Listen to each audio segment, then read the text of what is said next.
Good morning po sa inyo mga kapatid. Tingnan nyo to.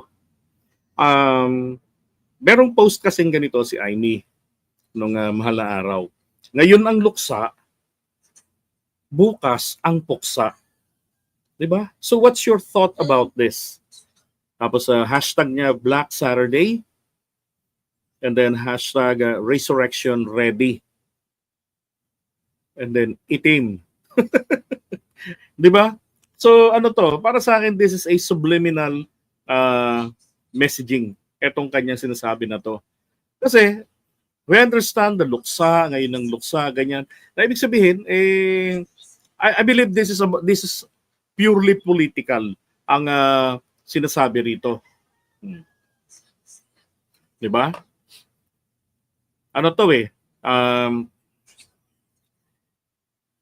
maaaring ang nasa isipan ni Aimee nito, ngayon, tagilid ang laban niya, di ba? Isinusuka siya ng mga supposed to be bulag na ng mga loyalista na magbibitbit sa kanya. Na dapat ipinagtatanggol siya. Yan. Parang sige ngayon tablahin niyo ako, ilaglag niyo ako. Pero bukas, resurrection is ready. Di ba? Gagalaw ang mga itim. Ano yung bukas ang puksa? Ano to? Papatay kayo ng mga tao? Ha? O pupuksain nyo na yung ating pamahalaan? Pababagsakin nyo, di ba? Ang ating gobyerno. Alam nyo, ang dating kasi nito sa akin, it is like a warning sa ating gobyerno na ang pinaka-main concern ko rito yung bukas ang puksa. The tomorrow, hindi naman po ito literal na bukas talaga. 'Di ba? Pwedeng yung maraming bukas ang darating. Yeah, luksa is pagdadalamhati. 'Di ba? Mga kalungkutan, ganyan. Yung puksa, pagpatay, pagwasak talaga yan sa distraction. Or yung nga, pag sukti. 'Di ba? Ano ito? Merong nalalaman si Aimee Marcos na ganong klase ng hakgalaw na gagawin laban sa gobyerno natin? Something like a coup d'etat? 'Di ba? O kaya naman pinagplanuhan baka yung mga alagad, yung FGF, 'di ba, ni Commander Dado Tago ni Commander General Dado Tago. 'Di ba? From Mindanao, yung 40 million DDS, ginastusan na nila, dinala na rito para lusubin ng Malacanang, ganun ba 'yon? Na bubulagain na lamang tayong lahat. Tapos nandiyan na sila, inaakyat na yung Malacanang parang mga unggoy. 'Di ba? Oh. Ito dapat mapagpaliwanag rito si Aimee. Ano ang kanyang ibig sabihin? Because this could be a trigger, no? Kumbaga ito'y isa sa mga palatandaan ng isang malakihang o malawakang panggugulo na gagawin ng mga alipores si Duterte. Oh, 'di ba? Ay nako. Kaya ako wala akong katiwa-tiwala rito kay Aimee since before. Yeah, possible. It's like a people power. Tama kayo diyan. 'Di ba? Na hinintay lang na matapos itong mahal na araw. Oh, tapos sabayan ng pagbalik ng mga tao dito, isasabay yung mga imported nila. Na mga rallyista from Mindanao. 'Di ba? And take note. Hindi rin namang magtatagumpay yan Bakit kamo? Kasi tignan nyo, etong nationwide nagkaroon ng birthday ni Duterte. Ilan yung mga nagrally? 60,000 katao ang mga nagrally. Including yung nasa Davao na edit-edit pa. Pero ang bilang nila, milyones na. Kasi sa SMNI, pag nagbilang, yung Liwasang Bonifacio that can only hold 5,000 people. Liwasang Bonifacio. Nakaliit-liit. Parang isang malaking covered court lang yun. Parang yung UE gym, ganun. Ganun lang kalaki yun. 'Di ba? Yung pinagpwestuhan nila noon, hindi pa kasama yung mga puno-puno. Yun kaya lang naman magkaroon ng mga tao no na mga nasa maximum nun siguro siksikan, dikit-dikit ang mukha, mga 2,000 katao. Kasi yung buong Liwasang Bonifacio, kasama yung mga puno, pati yung aakyat doon sa puno is 5,000 katao.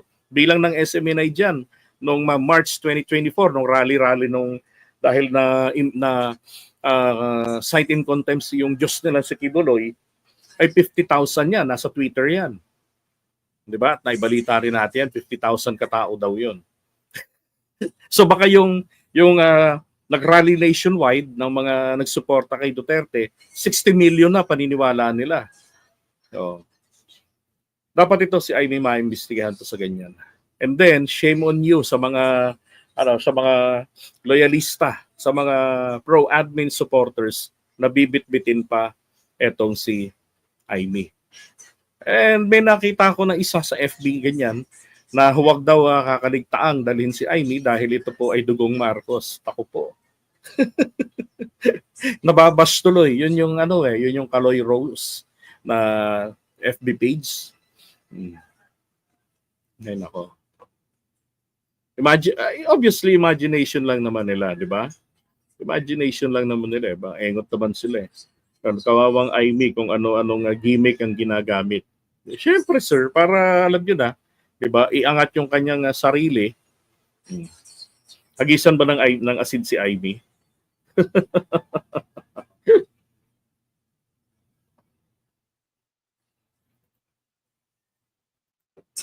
Walang puso ang mga lumalaban sa politika.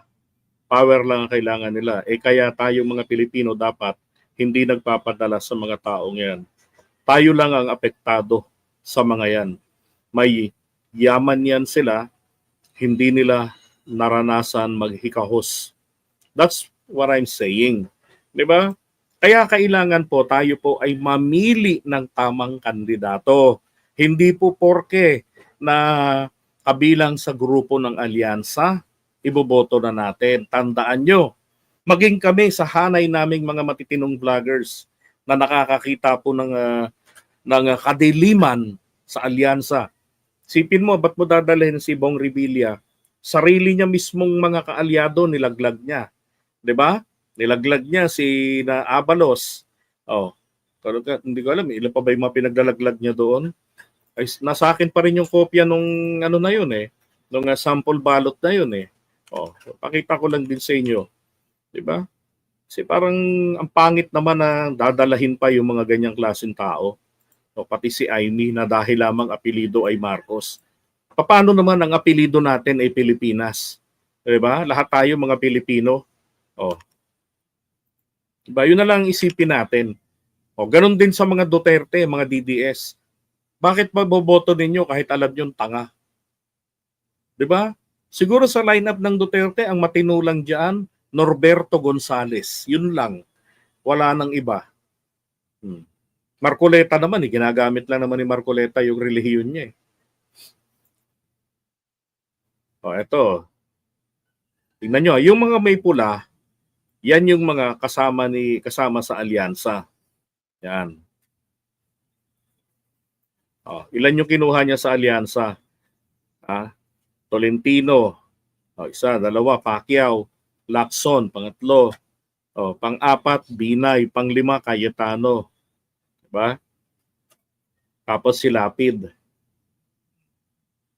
Tapos si Camille Villar, iba naman ang partido na niya. Hindi, sa alyansa pa rin. Diba? Sino ang kinuha niya sa alyansa? Bongo. Kasi kasama niya sa Senado. Aimee Marcos. Diba? Rodante Marcoleta. Philip Salvador. Dito na lang si Philip Salvador, ikukumpara ko na lang dito kay Camille. Walang kapana-panama itong si Philip Salvador kay Camille. Diba? So sa mga Duterte, bakit nyo naman iboboto tong taong ito? Yan si Philip Salvador. Baka sabihin niya sa inyo ang kanyang advocacy pro-family. 'Di ba? Parang dinagdagan niyo yung Robin Padilla. Manatili kayo kay Duterte. That's what I'm saying. Pero sinasabi ko sa inyo, pumili kayo ng matinong kandidato. Pumili tayo alam kong kayo man ay nagsasabing dapat yung ating Senado dapat maging maayos na. 'Di ba? Tama na yung mga ganyang klaseng mga kengkoy diyan. Palitan natin, linisin natin ang Senado. Kalimutan natin ang political colors. Tingnan natin ano ang kanilang kakayanan. Kaya ba nila ang trabaho ng pagiging senador? Alam niyo, ang boboto labang po dyan kay Philip Salvador. Wala kayo sa akin. Walang pakialam sa kanyang bayan. O, nakikisaw-saw lang sa gulo ng Duterte at saka ng Marcos. Hindi na niya iniisip ang interes ng kanyang bayan. Pero, yan pa yung angalero. Bakit? Katulad lang din nating mahirap. Di ba? Sabi sa inyo, pagka mga basura ang mga napili nating mga kandidato, ang desisyon po niyan, basura din. Sino ang apektado ng amoy ng basura? Tayo ho ang unang makakaamoy. Tayo ang unang makaapektuhan. Di ba? Kaya pumili po kayo ng maayos. Kagaya niyan, Amy Marcos, bibit-bitin nyo dahil inendorso ni Sara. Oh, nasaan ba tama ng katinuan sa inyo? Di ba? Ay nako. Pumili kayo ng maayos. Ganun lang yung kasimple. Para sa bayan ang pinag-uusapan natin. Hindi po para sa isang politiko. Si Duterte kaya nakulong kasi may kaso 2017 pa lang. Oh, hindi pa siya presidente, mayor pa siya. Iniimbestigahan na yan ng Human Rights Commission. 'Di ba? Kaya nga galit siya diyan, galit din siya sa Rappler kasi nilalabas yung mga nangyayari noon. Oh. So dapat wag na tayong makisawsaw doon. Pag panahon po ng halalan, bumoto po tayo ng ayon sa ating kinabukasan. Oh. Ganun ang gawin po natin.